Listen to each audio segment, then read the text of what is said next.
সেই গণ অভ্যুত্থানে আমাদের অসংখ্য ছাত্র জনতা, রাজনৈতিক নেতৃবৃন্দ, সাধারণ জনগণ এই গণ অভ্যুত্থানে অংশগ্রহণ করতে যে ফ্যাসিবাদ দ্বারা তারা হত্যার শিকার হয়েছে। এই আশুলিয়াতে ফ্যাসিবাদ শেখ হাসিনা পতনের পরেও, সে পালিয়ে যাবার পর এই আশুলিয়া থানা আপনার সাধারণ জনগণকে পুলিশ গুলি করে হত্যা করে তাদেরকে কাভার্ড ভ্যানে করে তুলে তাদেরকে পুড়িয়ে দেওয়া হয়। তো এটা একটি নারকীয় হত্যাযজ্ঞ এবং যার সরাসরি নেতৃত্ব দিয়েছেন তৎকালীন ফ্যাসিবাদ শেখ হাসিনা। তো সেই জুলাই গণ অভ্যুত্থানের এই এক বছর পূর্তি উপলক্ষে আজকে জাতীয়তাবাদী দল, বাংলাদেশ জাতীয়তাবাদী দল সারা বাংলাদেশে 36 দিন ব্যাপী প্রোগ্রাম রেখেছে তাদের স্মৃতিচারণের জন্য এবং শ্রদ্ধা প্রদর্শনের জন্য। শোকবহ এই দিনটি আমরা আগামী 30 জুলাই আমরা অনুষ্ঠিত হতে যাচ্ছি। সেখানে দলের ভারপ্রাপ্ত চেয়ারম্যান এই হতাহত এবং নিহত পরিবারের প্রতি শোক জ্ঞাপন করবেন এবং সমবেদনা প্রকাশ করার জন্য তিনি সরাসরি তাদের মুখ থেকে আমাদের কথা আমরাই বলবো এই শিরোনামে তাদের মুখ থেকে তিনি কথা শুনতে চান। এবং আগামী দিনে এই নিহত পরিবার, মানে যে ফ্যাসিবাদ দ্বারা যারা হত্যার শিকার হয়েছে সেই পরিবার এবং আহত পরিবার সকলের দেখভাল করার রাষ্ট্রের দায়িত্ব, এরকমই একটা অঙ্গীকার আমরা প্রত্যাশা করি দেশনায়ক জনাব তারেক রহমানের পক্ষ থেকে।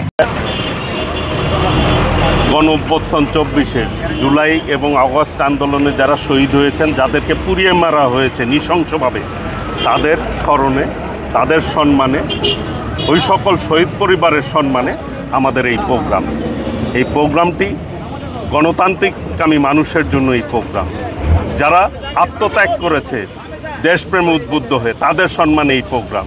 আমাদের ভারপ্রাপ্ত চেয়ারম্যান দেশনায়ক তারেক রহমানের নির্দেশে 1 বছর পূর্তি উপলক্ষে এই প্রোগ্রামগুলি আমরা 36 দিনের প্রোগ্রাম, তারই ধারাবাহিকতায় কেন্দ্রীয়ভাবে এই প্রোগ্রামটি হবে ঢাকা জেলা বিএনপির তত্ত্বাবধানে এবং অঙ্গ সংগঠনের যৌথ তত্ত্বাবধানে। বার্তা একটি, গণতান্ত্রিক বাংলাদেশ চায় সকলেই, ভোটের অধিকার চায়, আগামী দিনের একটি গ্রহণযোগ্য সুষ্ঠু নির্বাচনের মধ্য দিয়ে মানুষ জনগণের সরকার চায়। এই অনুষ্ঠানটা মেনলি হলো জুলাই অভ্যুত্থানে যে যারা নিহত হয়েছে, এখানে 6টি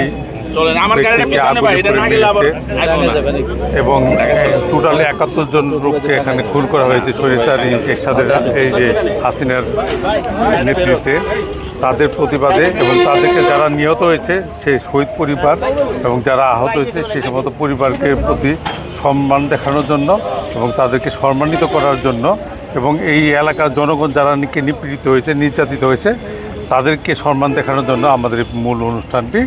এবং ভারপ্রাপ্ত চেয়ারম্যান সাহেব জনাব তারেক রহমান উনি নিজেই প্রোগ্রামটা দিয়েছেন। উনি এই অঞ্চলের যে নেতৃবৃন্দ আছেন তাদের সাথে উনি স্ক্রিনে কথা বলবেন এবং তাদের কথা শুনবেন এবং ওনার বক্তব্য এই অত্র এলাকার লোকজন। 2006 সালের পরে বিএনপি কোনো বড় নেতা, কেন্দ্রীয় পর্যায়ের শীর্ষ নেতা আজকে সাভারে একটি অনুষ্ঠানে প্রধান অতিথি আসছেন। আমরা আমাদের মতো প্রস্তুতি গ্রহণ করেছি।